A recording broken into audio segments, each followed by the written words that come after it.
గౌరవనీయులు తెలంగాణ రాష్ట్రంలో ఉన్నటువంటి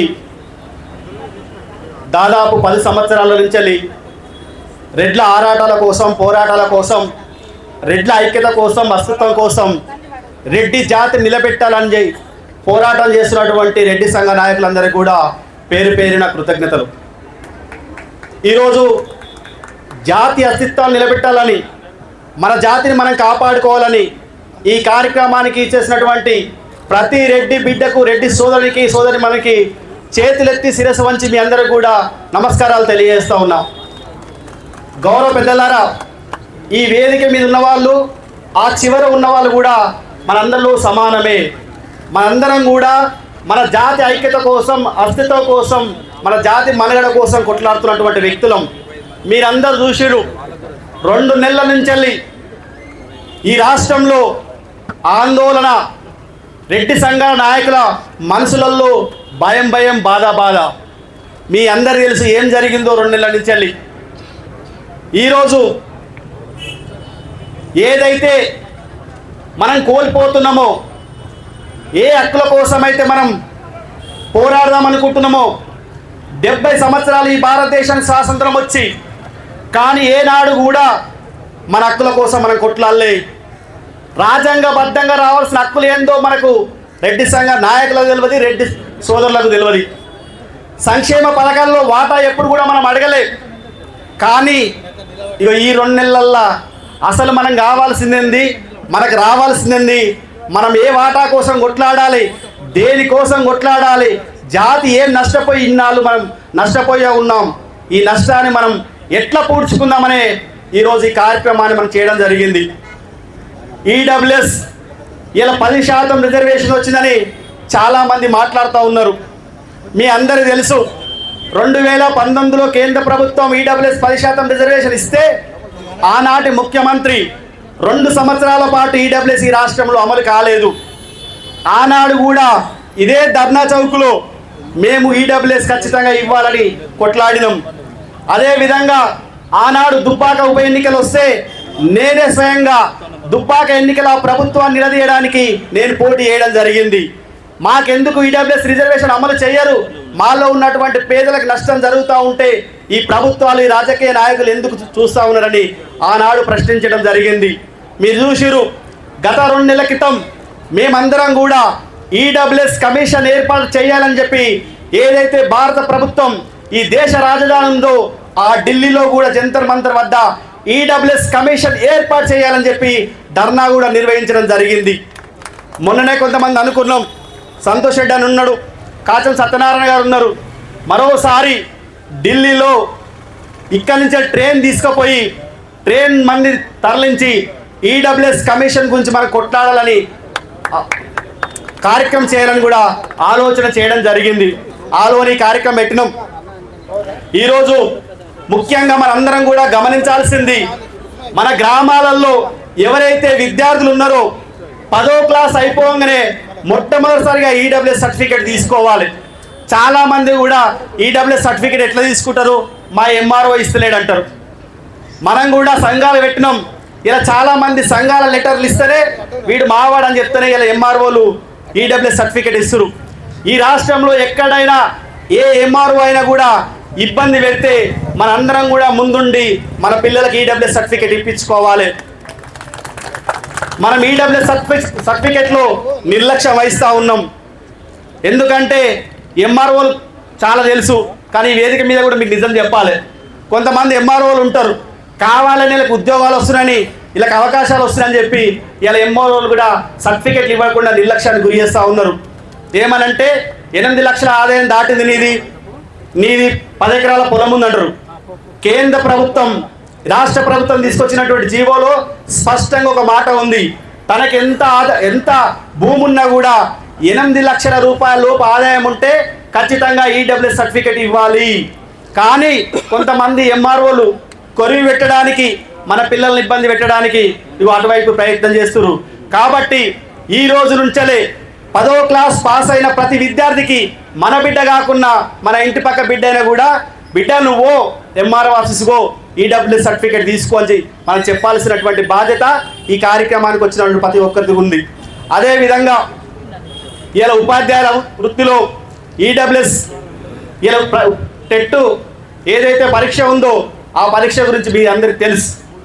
ఇలా టెట్లో ఎంతోమంది విద్యార్థులు ఎంతోమంది ఆనాడు ఉపాధ్యాయ వృత్తి రావాలని కృషి చేసిన వాళ్ళు విద్యార్థులందరూ కూడా మనకు 90 మార్కులు ఉండడం వల్ల మనం నష్టపోయినాం. చాలామంది విద్యార్థులకు ఆనాడు 75 నుంచి 85, 87 మార్కుల దాకా వచ్చినాయి. కానీ మనకు మాత్రం 90 మార్కులు ఉండడం వల్ల అనేక మంది నష్టపోయారు. మీ అందరికీ తెలుసు ఆనాడు మనం ఈనాడు కూడా ఇతర కులాలకు పరీక్ష ఫీజు 500 ఉంటే మనకు 1000 రూపాయలు ఉంది. ఇతర కులాల వాళ్లకు వయో పరిమితి వాళ్ళకు తక్కువ ఉన్న వాళ్ళకి ఎక్కువ వయో పరిమితి ఉన్న ఉద్యోగాలు వస్తూ ఉన్నాయి. మనకు తక్కువ ఉంటే మాత్రం మనకు ఉద్యోగాలు రావట్లేదు. ఇలా ఫీజు కానీ వయో పరిమితి కానీ మార్కులు కానీ ఏవైనా కూడా అగ్రవర్ణమని కులం నెపం వేసి మీరు అగ్రకులం అని నెపం వేసి ఈరోజు మనను రాజ్యాంగబద్ధంగా రావాల్సిన హక్కుల గురించి సంక్షేమ పథకాలలో వాటా రాకుండా పోయింది. చాలామంది మాట్లాడుతూ ఉన్నారు, మీరే రాజకీయ నాయకులు కదా, మీరే ఎమ్మెల్యేలు కదా, మీరే ముఖ్యమంత్రులు కదా అంటారు. ముఖ్యమంత్రులతో మాకేం పని, ఎమ్మెల్యేలతో మాకేం పని, మా పేద బతుకు జీవులతో ఎందుకు ఈ ప్రభుత్వాలు ఆడుకుంటా ఉన్నాయి, ఎందుకు ఈ యొక్క రాజ్యాంగంలో ఇట్లే రాస్తున్నా ఉన్నాయి, ఎందుకు మనం అడగలేకపోయినాం. ఇప్పటికైనా ఒక్కటైనటువంటి తెలంగాణ ఉన్న రెడ్డి సంఘాలు ఇప్పటి నుంచి ప్రతి డిమాండ్ మీద ప్రతి సందర్భంలో కొట్లాడడానికి సిద్ధంగా ఉండాలి. మనం రాజ్యాంగబద్ధంగా రావాల్సిన హక్కుల గురించి నిలదీయాల్సిందే. తక్షణమే ఇప్పుడు టెట్ ఒకటి వస్తూ ఉంది. ఇప్పటికే ఎవరైతే ఉపాధ్యాయులు ఉత్తరున్నారో వాళ్ళు కూడా టెట్ రాయాలి, వాళ్ళకు కూడా మార్కులు రావాలంటారు. కాబట్టి టెట్ మీద తక్షణ మన కార్యక్రమం తీసుకోవాలి. మన టెట్లో ఇతర వర్గాలకు ఎట్లయితే తక్కువ మార్కులు ఉన్నాయో అవి ఆ తక్కువ మార్కుల వరకు మనం కొట్లాడాలి. ఎందుకు మనకు మెదడు ఎక్కువ ఉందా, ఎందుకు మనం కొట్లాడలే కాబట్టే, మనం అడగలే కాబట్టే ఈ ప్రభుత్వాలు మనని ఆలోచన చేయలేదు. ఈరోజు ఓటు బ్యాంక్ రాజకీయాలు చేస్తున్నటువంటి రాజకీయ పార్టీలను మనం ప్రశ్నించాల్సిందే. వివిధ రాజకీయ పార్టీలు ఉన్నటువంటి నాయకులారా, మేము మిమ్మల్ని హెచ్చరిస్తూ ఉన్నాం. ఎందుకంటే గత 2 నెలల నుంచి ఈ రాష్ట్రంలో ఏం జరుగుతున్నా కూడా ఒకే ఒక ఎమ్మెల్యే మాత్రమే మన జాతి కోసం మాట్లాడిండు. మిగతా నాయకులు ఎందుకు మాట్లాడలేదు, మీరు ఎందుకు మౌనంగా ఉన్నారు అంటే ఈ జాతి ఓట్లు మీకు అవసరం లేదా, ఈ జాతి గురించి మీరు ఆలోచన చెయ్యరా. ఇలా జాతి ఇలా చాలామంది అంటారు, అగో మనం ఇంద్రపానికి ఎందుకు పోవాలి, గా ధర్నా పోతే ఏమొస్తుందా, నిమ్మలంగా ఉందంతే అని. ఈ సమాజం రెడ్డి అనే పదం నీకు ఇచ్చింది. నీ తండ్రులు నీ తాతలు కష్టపడి సమాజంలో మేలు చేసిరు కాబట్టి, ఈ సమాజానికి వాళ్ళు ఆదుకున్నారు కాబట్టి ఇలా రెడ్డి అనే పేరుతోటి నువ్వు ఈ సమాజంలో గౌరవంగా ఉన్నావు. ఒకవేళ ఆ రెడ్డి అనే పదానికి గౌరవం లేకపోతే నువ్వు కూడా మిగతా వాళ్ళకి ఇలా రోడ్డెక్కి కొట్లాడుతుంటావు కదా. ఇవాళ నీకు ఆ పదానికి గౌరవం ఇచ్చినటువంటి సమాజంతో నువ్వెందుకు భాగస్వామి కావు, నీ పిల్లల భవిష్యత్తు కోసం నువ్వెందుకు ఆలోచన చేయవు. నీ పిల్లలను కూడా రెడ్డి గారు అనే పదంతో గౌరవంగా పిలవాలంటే ఈ సమాజంలో నువ్వు పోరాటాలు చేయాలి, నీ అస్తిత్వం కోసం నువ్వు మాట్లాడాలి, నీ జాతి కోసం నువ్వు అండగా నిలబడాలి. నీ జాతి నీకు వెనుక లేకపోతే నిన్నెవ్వరు కూడా కేర్ చేయరు. ఇలా సమాజంలో ఏ పేదవాడికైనా కూడా పేదవాడిని కూడా రెడ్డి గారు అంటురు అంటే ఈ సమాజంలో మన ఇచ్చినటువంటి సేవలు గాను మనకి ఆ గౌరవం దక్కింది. ఆ గౌరవాన్ని మనం కాపాడుకోవాలంటే, మన పిల్లల భవిష్యత్తు బాగుండాలంటే మనందరం కూడా కొట్లాడాల్సిన అవసరం ఉంది. ప్రియమిత్రులారా, ఇలా పోటీ పరీక్షలు కూడా వయోపరిమితి లేదు. మిత్రుడు చెప్పిండు, కొట్టమాసం దీని మీద సంపూర్ణంగా అందరికీ అర్థమయ్యే విధంగా చెప్పిండు. కానీ మన భవిష్యత్తు కోసం మనం నిర్మించుకోవాల్సినటువంటి అవసరం ఉంది. ఈరోజు ఈ సంఘాలుగా ఒకటిగా ఏర్పడినటువంటి సంఘాలు తక్షణమే మరో ఉద్యమానికి కూడా శ్రీకారం చుట్టాల్సిందిగా ఉన్నది. ఎందుకంటే మనకు తెలుసు గ్రామీణంలో ఏం వాతావరణం ఉందో. రానున్న ఎన్నికలలో ఖచ్చితంగా ప్రతి గ్రామంలో ఎక్కడ జెండర్లు వచ్చినా కూడా మన వారిని మనం గెలిపించుకోవాల్సిన అవసరం ఉంది. మన వారిని మనం గెలిపించుకోకపోతే నష్టపోతాము, మన వారిని మనం నిలబెట్టుకోకపోతే నష్టపోయే పరిస్థితి ఉంది. కాబట్టి వచ్చే ఎన్నికలలో ఖచ్చితంగా ఎక్కడ జనరల్ ఎంపీటీసీ కానీ సర్పంచ్ కానీ వచ్చినా కూడా మన వాళ్ళని మనం కాపాడుకోవాల్సిందిగా విజ్ఞప్తి చేస్తూ, మీ అందరికీ తెలుసు ఈరోజు నిర్వహిస్తున్నటువంటి ఈ కార్యక్రమంలో గత 2 నెలల్లో జరుగుతున్నటువంటి విభేదాలు విభజనలతో చేస్తున్నటువంటి వాదనతో ప్రతివాదనలతో మనందరం కూడా ఇబ్బంది పడతా ఉన్నాం. అందరూ కూడా ఈనాడు మనం ఏకమైనట్టు ప్రతి సందర్భంలో కూడా ఎవరికే ఇబ్బంది ఉన్నా కూడా ఏకం కావాల్సినటువంటి బాధ్యత మనకుంది. ఎందుకంటే నేనన్న స్వయంగా అనుభవించిన చాలామంది మనకెందుకులే అని వదిలేసిరు. ఎన్నిసార్లు చెప్పినా కూడా, విజ్ఞప్తి చేసినా కూడా అటువైపు ఆలోచన చేయలేదు. ఇప్పటికైనా రెడ్డి సంఘాలు నడిపే రెడ్డి నాయకులకు విజ్ఞప్తి చేస్తూ ఉన్నాం. మనం ఏకం కాకపోతే, ఒక వాడిని ఒంటరి చేస్తే పరిస్థితులు వేరే ఉంటాయి. ఇలా మన ఐక్యత లేకపోతే మనం ఏం నష్టపోయినామో 70 సంవత్సరాల నుంచి మనకు తెలుసు.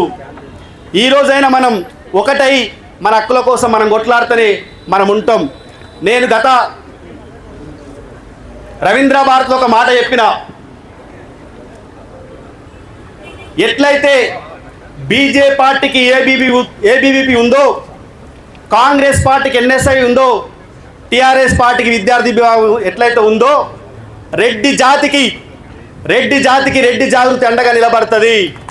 రెడ్డి జాతి యొక్క హక్కుల కోసం కొట్లాడడానికి నిరంతరం మేము సిద్ధంగా ఉంటాం. మాకుతో పాటు ఇలా వేదిక మీద కలిసి వచ్చిన వాళ్ళందరం కూడా, ఈ సంఘాలన్నీ కూడా రెడ్ల హక్కుల కోసం, ఐక్యత కోసం, అస్తిత్వం కోసం నిరంతరం కలిసి పనిచేస్తామని మాట ఇస్తూ ఈ యొక్క అవకాశాన్ని కల్పించిన పెద్దలందరూ కూడా కృతజ్ఞతలు, అభినందనలు తెలుసుకుంటూ జై రెడ్డి, జై రెడ్డి, రెడ్డి ఐక్యత, రెడ్డి ఐక్యత, రెడ్డి ఐక్యత. ఎవరెవరు గట్టిగా శైలి బట్టలలో అందరిని సెక్రటరీ తీసుకుపోతే, ఇప్పుడు మొన్ననే కోర్టు కూడా చెప్పింది ప్రమోషన్లలో రిజర్వేషన్ ఉండకూడదని. దానికోసం కూడా మనం మాట్లాడాలి. ఏదైతే కోర్టు చెప్తుందో, కానీ ఇక్కడ ఓటు బ్యాంక్ రాజకీయాలు ఉండడం వల్ల ఈ ప్రభుత్వాలు పాటిస్తలేవు. ఇప్పటి నుంచి అన్నిటి మీద ఖచ్చితంగా రెడ్డి సంఘాలు రివ్యూ చేస్తాయి, అన్నిటి మీద కొట్లాడడానికి సిద్ధంగా ఉంటుంది. గతంలో బహిరంగ సభలు ఎవరైతే పేదవాళ్ళు ఉంటే 5,000 10,000 చదువుకున్నాం. కానీ ఇప్పటి నుంచే రెడ్డి సంఘాలు మన హక్కుల కోసం, రాజ్యాంగబద్ధంగా రావాల్సిన హక్కుల కోసం ఖచ్చితంగా నిలబడి కొట్లాడతాయి, అడుగుతాయి. ఖచ్చితంగా నిరసన కార్యక్రమాలు ఉంటాయి. నిరసన కార్యక్రమాలతో పాటు వినకపోతే ఏ చేయాలో చేయడానికి కూడా సిద్ధంగా ఉంటారని తెలియజేసుకుంటూ ఈ అవకాశం ఇచ్చే పెద్దలందరూ కూడా కృతజ్ఞతలు, ధన్యవాదాలు. Thank you.